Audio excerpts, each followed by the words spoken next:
আসসালামু আলাইকুম সবাইকে। কেমন আছেন সবাই? দেখেন আজকে আপনাদের সাথে শেয়ার করব খুবই সুন্দর ডিজাইনের একটা সেলাই, এবং এই সেলাইটি ফ্রেঞ্চ নট সেলাই দিয়ে খুবই সহজে আপনারা সেলাই করতে পারবেন। তো এটার জন্য ফুল ভিডিওটা দেখবেন। আমি খুবই চেষ্টা করেছিলাম যেন ভিডিওটা খুব শর্ট টাইমের মধ্যে হয়, বাট মানে হলো না, মনে হলো যে আপনাদেরকে বোঝাতে পারবো না। তো এই জন্য এটা প্রথম পার্ট আমি আপনাদেরকে নর্মালভাবে দেখিয়ে দিচ্ছি। দেখেন, প্রথমে একটা সুচ তুলবেন, নিচ থেকে ফোর তুলে তারপরে সুতার মধ্যে দুইবার করে সুতাটা পেঁচিয়ে নেবেন। নিয়ে সেম আমি যেভাবে দেখালাম ঠিক সেমভাবে এটা আবার নিচ দিয়ে দিবেন, এরপর আবার তুলবেন। দেখেন, প্রথমে আমি দুইবার করে দিয়ে নিয়েছি। এটা দুইবার বা তিনবারও দিতে পারেন, দুইবার করে দিলেই বেশি ভালো লাগে। আর অনেকে একটু মোটা সুই ব্যবহার করে, যারা চায় যে ফুলটা একটু ফুলে ফুলে থাকুক, তখন আপনি মোটা সুই ব্যবহার করতে পারেন। এটাও খারাপ লাগে না, এটাও দেখতে ভালোই লাগছে। দেখেন, আর তিনটা চারটা ফুল একসাথে মানে তিনটা চারটা করে ফোট একসাথে রাখলে দেখতে খুব ভালো লাগে। তো এটা আলাদা একটা সৌন্দর্য ক্রিয়েট করে। এটা দিয়ে আপনারা ফুলের মাঝ বরাবর যে বৃত্তটা থাকে ওইটা আপনারা দিতে পারেন।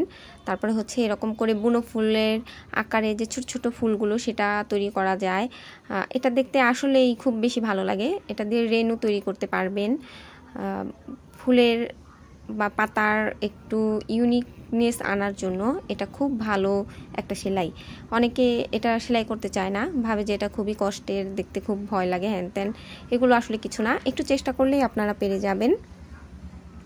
দেখেন, এটা আমি ব্লু কালারের একটা কাপড়ের উপরে, রয়্যাল ব্লু যেটাকে বলে, সেই কাপড়ের উপরে একটা ইয়েলো কালারের সুতা দিয়ে কাজ করছি। এবং সুতার তার আমি নিয়েছিলাম 4 তার সুতা, কারণ সুতাটা একটু পাতলা ছিল। 4 তার দিয়ে নিয়েছি যেন ফ্রেঞ্চ নট সেলাইটা দিলে বোঝা যায় এবং ফুলে ফুলে থাকে। দেখেন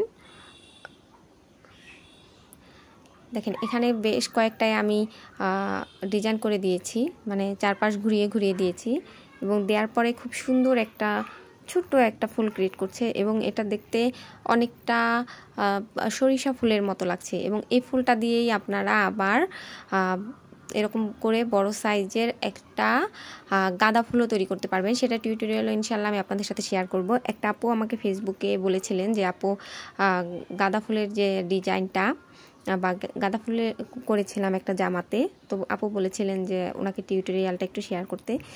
তো ইনশাল্লাহ আমি খুব শীঘ্রই আপনাদের সাথে গাঁদা ফুলের টিউটোরিয়ালটা শেয়ার করব।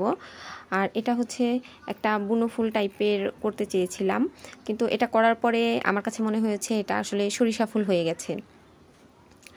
তো শীতের সময় আসলে সরিষা ফুল ফুটে, এবং এটা দিয়ে আপনার একটা ব্লাউজ তৈরি করতে পারবেন, একটা জামায় দিতে পারবেন, বা বাচ্চাদের জামায়ও দিতে পারবেন, পাঞ্জাবিতে দিতে পারবেন। এটা আসলে আপনাদের নিজেদের উপরে ডিপেন্ড করে। তো এটা আমি আপনাদের সাথে টিউটোরিয়াল হিসেবে শেয়ার করার জন্যই মূলত মেক করেছিলাম। এজন্য আসলে আমি বড় কোনো কাপড়ে নিইনি, ছোট একটু কাপড় ছিল আমার কাছে, সেই কাপড়ে দিয়েছি। দেখেন, আমি এরকম করে দিয়ে নিয়েছি। তারপর এটাতে আমি ডাল সেলাই দিয়েছি, এবং ডাল সেলাইটাও আমার চ্যানেলে দেয়া আছে, আপনারা চাইলে ওখান থেকে দেখে নিতে পারেন। আর আমার ভিডিওগুলো আপনাদের কাছে কেমন লাগে অবশ্যই আমার সাথে শেয়ার করবেন। আপনারা ভালো খারাপ দুটোই শেয়ার করতে পারেন, আর আপনারা কেটাও আমাকে জানাতে পারেন, আমি দেওয়ার চেষ্টা করব।